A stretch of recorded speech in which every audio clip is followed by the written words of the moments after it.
샘터 가족 여러분 안녕하십니까? 샘터지기 김덕현 목사입니다. 오늘은 이사야서 7장 10절부터 25절 끝절까지를 본문으로 말씀을 함께 나누겠습니다. 오늘 본문의 역사적인 배경을 먼저 알아야 되는데요. 이사야서 6장까지는 우시아가 왕으로 통치할 때의 역사적 배경이고요. 7장은 우시아가 죽고 나서 아하스라고 하는 사람이 왕으로 통치할 때를 배경으로 합니다. 물론 이 시대도 아하스 왕이 통치하는 시대에도 유다 백성들은 왕으로부터 백성들에 이르기까지 하나님을 떠났던 시대입니다. 그래서 하나님 외에 특별히 북방에 위치하고 있었던 강대국 아수르를 신뢰하고 아수르와 늘 같이 동맹을 맺었던 그런 시대였습니다. 하나님께서 이런 모습을 보시고 하나님 굉장히 괴로워하시면서 그들에게 늘 말씀하셨습니다. 오늘 특별히 본문에 보면 10절, 11절에 보면 새로운 왕 아하스에게 하나님께서 너는 내게 징조를 구하라고 말씀하십니다. 10절에 보면 여호와께서 또 아하스에게 일러 가라사대 너는 내 하나님 여호와께 한 징조를 구하되 깊은 데서든지 높은 데서든지 구하라. 이 말은 하나님께서 아하스 왕에게 징조를 구하라고 하는 말씀은 너희가 지금 아수르라고 하는 강대국을 의지하고 있는데 너희가 의지할 대상이 아니라 바로 의지할 대상은 나라고 하는 하나님이시라고 하는 것을 보이시기 위해서 내게 구하라. 내가 너희와 함께 한다고 하는 증거를 보여줄 테니 너희가 내게 증거를 구하라 라고 하는 하나님의 말씀입니다. 그러나 이에 대해서 아하스 왕은 12절에 아하스가 가로되 나는 구하지 아니하겠나이다. 나는 여호와를 시험치 아니하겠나이다 라고 말합니다. 그는 말하기를 나는 하나님을 시험치 않기 위해서 징조를 구하지 않겠다고 말한 것은 언뜻 보면 매우 합당하고 매우 신앙적으로 보입니다. 그러나 이것은 하나님을 신뢰하지 못한 말입니다. 여전히 아하스는 하나님보다 아수르 군대를 더 의지하면서 하나님께 징조를 구하지 않겠다고 말한 불신앙적인 그의 불신앙의 표현이기도 한 것입니다. 이런 아하스 왕의 반응에 대해서 하나님은 이사야 선지자를 통해서 이렇게 책명하십니다. 13절 이사야가 가로되 다윗의 집이여 원컨대 들어라. 너희가 사람을 괴롭게 하고 그것을 작은 일로 여겨서 또 나의 하나님을 괴로우시게 하느냐? 하나님을 신뢰하지 않는 그런 모습을 이사야는 하나님을 괴롭게 하는 일이라고 하나님을 슬프게 하는 일이라고 말하고 있는 것입니다. 하나님은 여전히 그들과 함께 하시면서 그들과 함께 하신다고 하는 증거를 보여주기를 원하셨지만 그들은 그것조차도 거부했던 것입니다.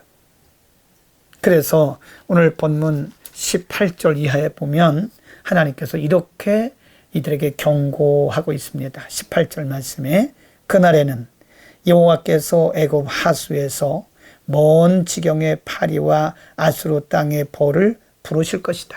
이 말은 파리와 벌은 주변에 있는 군대들을 의미합니다. 군대들을 불러서 유다 백성들을 치게 하겠다고 하는 말씀이고요. 20절도 보면 그날에는 주께서 하수 저편에서 세내어 온 삭도 곧 아수르 왕으로 내 백성의 머리털과 발털을 미실 것이다. 수염도 깎으실 것이다. 이 말은 그들에게 부끄러움을 당하게 하실 것이라고 하는 예고 경고입니다. 여전히 하나님보다 아수르 군대를 의지하고 있던 유다 백성들에게 또 아하스 왕에게 그들 때문에 부끄러움을 당할 것이라고 경고하고 있는 것입니다. 21절에도 그날에는 23절에도 그날에는 그러면서 4번이나 18절부터 4번이나 반복해서 그날에는 이라고 경고하고 있는 것입니다. 우리는 이것을 강조용법이라고 말합니다.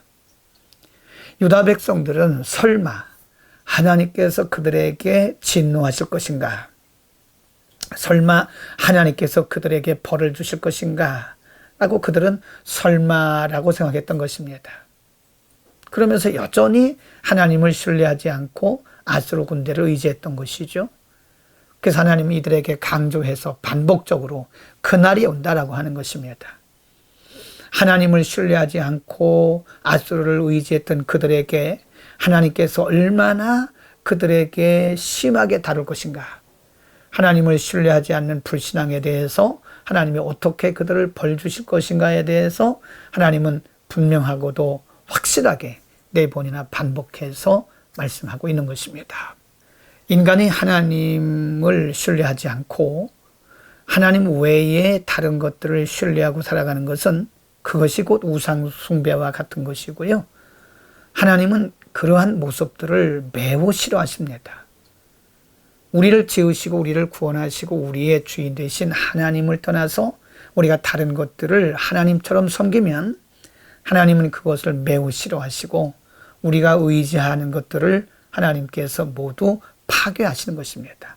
그날 18절부터 계속해서 4번이나 반복한 그 말씀, 그날 울며 통곡하며 후회하고 땅을 치는 그날, 하나님의 말씀을 무시하고 하나님을 신뢰하지 않았던 자들에게 베푸시는 하나님께서 내리시는 그 통곡의 날, 하나님의 진노의 그날이 온다고 하는 사실을 우리에게 말씀해 주고 있는 것입니다. 여러분, 우선 당장 보기에는 이 세상의 것들이 우리를 더 의지되는 것처럼 보입니다. 우리에게 더 힘이 될 수도 있습니다. 우리에게 어쩌면 그것들이 우리의 소망이 될 수도 있습니다. 그러나 하나님 외에 어떤 것도 우리의 힘과 우리의 의지와 우리의 소망이 될 수가 없습니다. 하나님 외에 우리가 의지하는 것이 있다면 우리는 오늘 그것을 점검해야 됩니다. 그리고 하나님을 신뢰하는, 하나님만 의지하는 믿음을 다시 발휘해야 될 것입니다. 특별히 코로나19 사태와 같이 어려운 시대를 살아가는 우리들은 오직 하나님만이 우리의 의지의 대상이고 하나님만이 우리의 보호자이신 것입니다. 하나님은 여전히 우리와 함께 하시고 또 우리 중에 계시면서 우리의 인도자이십니다. 우리와 함께 하신다고 하는 증거들이 크고 작게 날마다 우리 가운데 있고 보여지고 있습니다. 큰 것만이, 우선 당장 우리 눈에 보이고 손에 잡히는 큰 것만이 하나님의 은혜는 아닙니다. 우리는 오늘도 우리 가운데 계시면서 임마누엘로 우리와 함께 하시면서 우리의 주인 되시는 하나님을 신뢰하는 복된 하루가 되기를 축복합니다. 기도하겠습니다. 거룩하신 아버지, 하나님은 여전히 우리의 아버지이시고 여전히 우리의 공급자이시고 우리의 주인이신 것을 고백합니다. 우선 당장 보이는 세상의 것들에 취하지 않게 하시고 늘 우리의 삶의 현장 가운데 임마누엘로 오셔서 동행하시는 하나님을 바라보며 하나님을 의지하며 신뢰하며 날마다 승리하게 하옵소서.